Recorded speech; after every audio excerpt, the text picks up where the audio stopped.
Oke, assalamualaikum warahmatullahi wabarakatuh. Waalaikumsalam warahmatullahi wabarakatuh. Teruntuk Bapak dosen yang kami hormati dan teman-teman yang kami banggakan dan cintai, kami dari kelompok 2 akan mencoba memberikan atau menyalurkan yang telah kami bahas aspek-aspek dari ketika siswa itu dikatakan mampu atau memahami dari segi penafsiran mereka. Penafsiran sudah kami sampaikan di pekan kemarin. Dari aspek-aspek penafsiran itu ada 5 seperti teman-teman semua juga, yaitu ada bermakna, berbagai wawasan, signifikan, memperjelas, apa lagi satu, ilustratif. Nah, dari aspek ini akan kami bahas sebenarnya bertiga. Saya Abdul Rahman Putra, saudari saya, saudari kayak kita semua, kita dari Istiqomah Komkom, sama ada saudara Agus sebenarnya, tapi hari ini beliau izin. Makanya kami berdua, nanti Komkom dari yang 1 sampai 3, saya yang sisanya. Silakan saudari Komkom. Terima kasih saudara Rakim. Sama-sama. Di mana di sini dalam topik ini kita akan membahas tentang penilaian dalam kemampuan menginterpretasikan atau menafsirkan. Jadi di sini yang pertama itu adalah aspek yang dinilai itu adalah bagaimana ketika siswa itu paham dan mampu menginterpretasikan. Nah, hasil interpretasinya itu bersifat yang pertama bermakna. Oke, di sini di dalam rubrik penilaian yang kita buat ini bisa nanti dikasih tambahan jika memang ada yang mau ditambahkan. Oke, jadi bermakna di mana di sini kami memberikan nilai dari 80 sampai 100 jika pemahaman yang disampaikan mengandung arti yang sangat mendalam, teratur dan mudah dimengerti. Dimana contohnya dalam pelajaran bahasa Inggris, misalnya dalam materi deskripsi. Nah, materi deskripsi kita memberikan contoh mendeskripsikan orang atau people. Nah, dalam contoh mendeskripsikan orang itu, nah kita memberikan tugas kepada siswa. Siswa dalam tugas menulis dan menginterpretasikan. Jadi kita akan menilai apakah hasil yang tugas yang kita berikan itu memang sudah bisa diinterpretasikan oleh siswa tersebut apabila dia bersifat bermakna, berbagi wawasan, signifikan, ilustratif, dan yang terakhir itu membuat jelas. Nah, di dalam bermakna sendiri di sini apakah tentang deskripsi itu misalnya kita memberikan deskripsi tentang people, public figure, Presiden Jokowi. Nah, apakah dalam mendeskripsikan Presiden Jokowi itu sudah benar-benar bermakna atau tidak? Gitu. Nah, yang kedua yang nilai dari 40 sampai 79 di sini apabila pemahaman yang disampaikan mengandung arti yang teratur dan mudah dimengerti. Nah, jadi bisa dilihat dilihat di sini yang bermakna itu mempunyai sangat mendalam. Nah, sedangkan yang 40 sampai 79 itu tidak ada. Jadi bisa pemahamannya itu mengandung arti yang teratur dan mudah mengerti tapi tidak mendalam. Gitu. Nah, yang terakhir adalah kurang dari 40 itu pemahaman yang disampaikan mengandung arti yang kurang dimengerti. Jadi memang penyampaian tentang Pak Jokowi itu mengandung arti yang kurang dimengerti. Misalnya Pak Jokowi itu kan presiden, tapi siswa menjelaskan bahwa Pak Jokowi itu adalah menteri. Jadi artinya kurang mendalam. Oke. Yang kedua adalah berbagai wawasan. Di sini maksudnya adalah tidak hanya dari wawasan yang ada pada diri siswa tersebut, tapi open minded. Jadi bisa membandingkan dengan sumber dan wawasan-wawasan yang lainnya.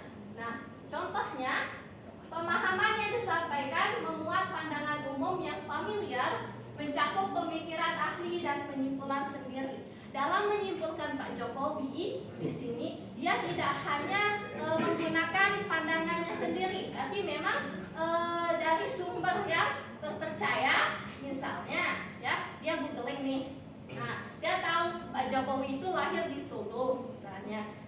Tanggal lahirnya dia tahu dengan jelas, nama anaknya, keluarganya, dan bla bla bla. Jadi memang di sini sumbernya sudah jelas dan dia menerima wawasannya itu apa? Open minded gitu. Tidak hanya dalam pandangannya diri sendiri, pandangan diri siswa tersebut saja. Yang kedua adalah pemahaman yang disampaikan mencakup pemikiran ahli dan penyimpulan sendiri. Jadi bisa dilihat ya perbedaannya.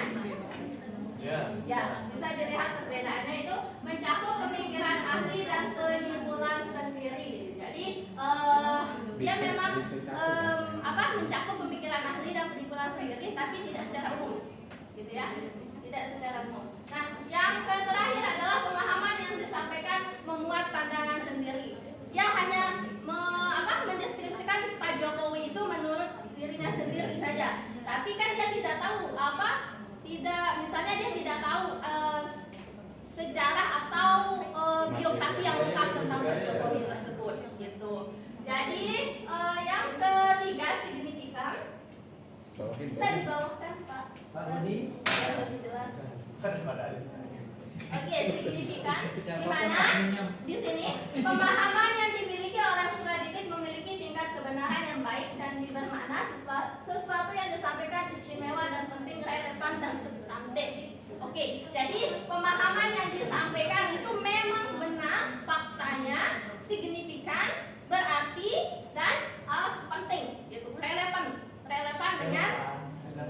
dengan kenyataan atau the real reality, bahwa Pak Jokowi itu misalnya presiden, bentuk badannya itu kurus gitu kan, dan bla bla bla bla, tingginya sering memakai baju yang sederhana dan bla bla. Oke, yang kedua, pemahaman yang dimiliki oleh peserta didik memiliki tingkat kebenaran yang baik, bermakna dan penting, tapi kurang relevan.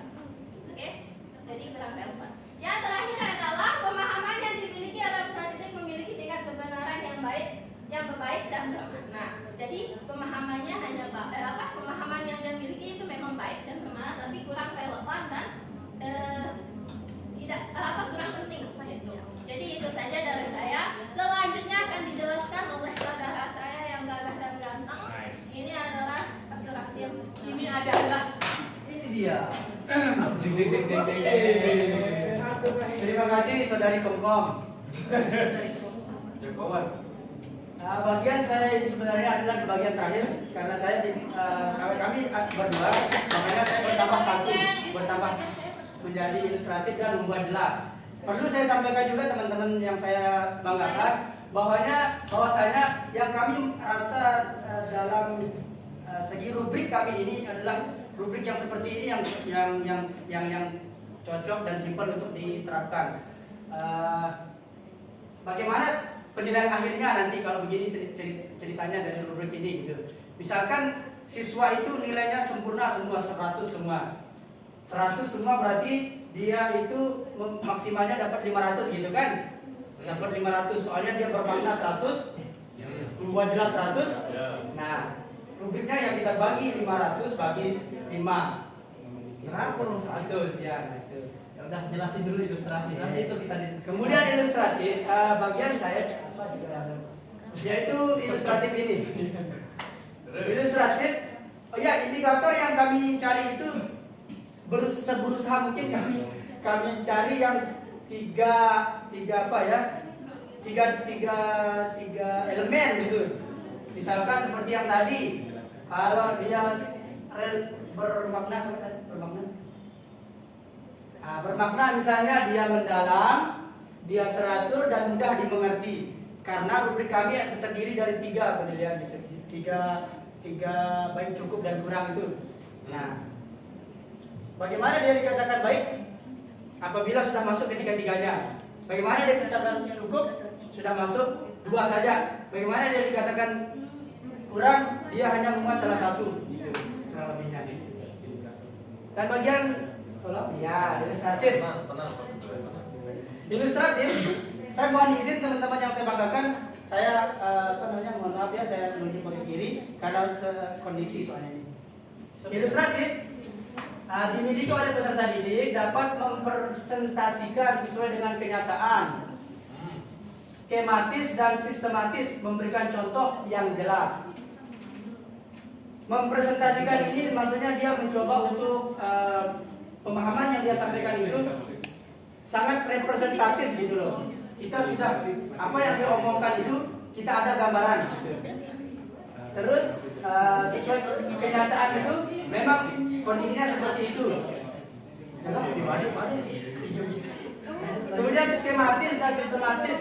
Sistematis itu dia menjelaskan secara turut gitulah.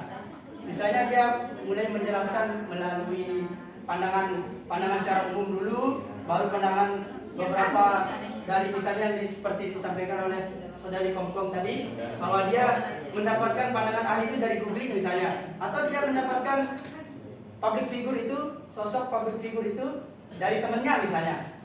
Kamu kenal nggak Pak Jokowi? Oh, ya kenal. Pak Jokowi itu bagaimana sih? Gitu. Nah itu yang dari pandangan orang lain atau ahli. Kalau pandangan sendiri kan berdasarkan interpretasinya dia sendiri. Kemudian pemahaman yang kalau dia dikatakan baik itu pemahamannya yang dimiliki oleh peserta didik mempresentasikan sesuai dengan kenyataan, skematis dan sistematis. Kita hanya mengurangi satu dan begitu sisanya. Kita kurangi dua indikator. Kemudian membuat jelas, yang namanya di penafsiran di sini kan masuk dia membuat jelas ini dalam aspeknya, salah satu aspeknya. Makanya luar biasa yang mencarikan kita elemen-elemen dari masing-masing aspek ini. Terkadang kita tidak terpikirkan dia harus ilustratif membuat jelas. Yang penting menafsirkan yang ditafsirkan. Pemaparan yang disampaikan merujuk pada objek yang dibicarakan dengan sangat jelas. Sangat jelas. Ya kurang lebih sama seperti yang tadi gitu. Bahwa penjelasan yang dia coba jabarkan itu representatif atau menggambarkan sesuai dengan kenyataannya. Kemudian dia dikatakan bagus apabila pemaparan yang disampaikan merujuk pada objek yang dibicarakan. Kita harus sepakat bahwa apa yang dicoba diterangkan oleh teman-teman kita, misalkan itu adalah pengetahuan umum yang kita sudah tahu lebih dahulu gitu sebenarnya. Itu yang menuntut kita nanti paham apa yang disampaikan gitu.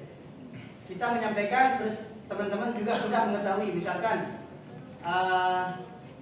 public figure tadi misalkan Suga, teman-teman kan sudah tahu Suga nih. Nah, apabila tidak ditahu misalkan ada yang tidak tahu kan susah kita menafsirkan nanti gitu.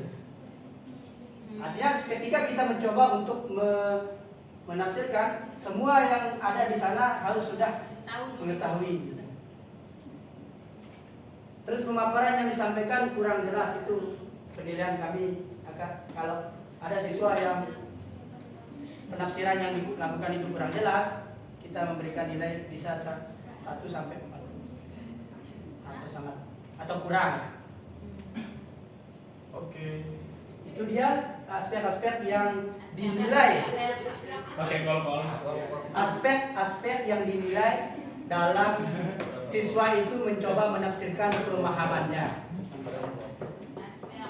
Saya harapkan teman-teman dulu sedikit Pak Ramin. Ya. Yang tadi di skor itu, Ya, apa enggak itu nilai cukup itu apa enggak ngerasa terlalu rendah kalau 40? Misalnya siswanya dapat nilai 41 di rata-rata yang 5 aspek itu otomatis nilai akhirnya juga 41. Apakah itu dinilai cukup 41? Apa kurang? Maksudnya ini 40 ini nilainya 41. Berarti kan kalau 41 cukup kan? Cukup gitu, Kemampuannya dia cukup, berarti kok. Oh iya. Beda dikit sama yang kurang. Itu cukup gitu. Ya, paham. Kita bisa menambahkan penilaian itu nanti. Ini kan bukan penilaian akhir. Ya itu yang saya katakan. Maksudnya Apakah cukup gitu Pak? ini memang nanti misalkan 41 semua dari aspek ini. 41. Otomatis rata-ratanya kan 41 juga. Nanti kan ada penilaian informatif kita. Misalkan ketika dia asesmen formatif kan bisa kita pakai bagaimana keaktifannya di dalam kelas, bagaimana dia merespon guru-gurunya, atau bagaimana dia mencoba membantu temannya di kelas. Kan bisa kita tambahkan ke sana. Kalau menurut saya sih karena udah ada baik cukup kurang, misalnya baik itu A, memang rentan nilai A itu kan 80 sampai 100 gitu kan ya A. Kemudian B itu mungkin terlalu rendah. Terlalu rendah ya? Mungkin rentan B itu berapa ya nilainya kalau B? Rentan gitu. Oh iya iya iya. 60 sampai 79 gitu kan. Oh iya iya. Di bawah itu baru kurang C. Iya. Mungkin kayak gitu. Biar Oh, ini iya. terlalu jauh kayaknya kalau 40 dibilang Di cukup bawah gitu. Oke, bagus juga sih. Masukkan. Kita enggak terpikir ke sana. Ya. Ya bagus. Masukkan aja sih. Ya, Boleh, boleh. Ada. Betul. Nanti kami coba sesuaikan dengan ABC ini. Ya, sudah. Oke. Ada lagi teman-teman kira-kira? Ada tadi yang kalau di sana Pak, terus dia kayaknya. Ini sesuatu nasana. Ya, kami tidak ada. Sekali lagi juga. So confused. Ya, Mas baik. sudah angkat tangan tadi. Sudah. Misalnya nih, Apa ada? siswanya ada di level baik, misalnya 80 sampai 100, gimana atau apa dasar guru memberikan nilai? Ada yang misalnya Bang Abdul Rahim nilainya 90, Mbak Isi nilainya 95. Gimana itu cara? Oh, membedakannya. Sama bisa 90 dengan 95. di dalam kategori baik. Nah, Dalam kategori Dalam baik, kategori baik. ya, apakah ya udah kita 90 semua kalau baik? Iya Udin ya. Bisa kita lihat dari beda dia menyampaikan, mencoba menafsirkan gitu. Pemilihan kosakata yang digunakan dengan motorik yang dia berikan gitu. Ketika melakukan penafsiran, kalau penafsiran itu di depan kelas misalnya. Tapi kalau penafsiran yang dilakukan itu dalam bentuk teks, misalnya tulis, itu kan bisa nanti kita lihat sepanjang apa yang dia sampaikan, bukan panjangnya sih, senyambung apa yang dia sampaikan gitu. Walaupun panjang-panjang dan nyambung kan juga enggak mungkin kita bisa. Mungkin cukup ya waktunya sudah lebih Oke dari sekali, terima kasih pertanyaannya. Terima kasih. Sehingga kita bisa, saya harus berterima kasih pada pertanyaan-pertanyaan karena dari sana kita juga bisa nanti. Oke, Pak Ketua. Thank you so much. Awangnya. Hands up. Siapa bawang? Ayo ditutup dulu. Oh ya, demikianlah pemaparan yang kami berikan. Terima kasih atas perhatian teman-teman dan dosen yang kami hormati. Assalamualaikum warahmatullahi wabarakatuh. Waalaikumsalam.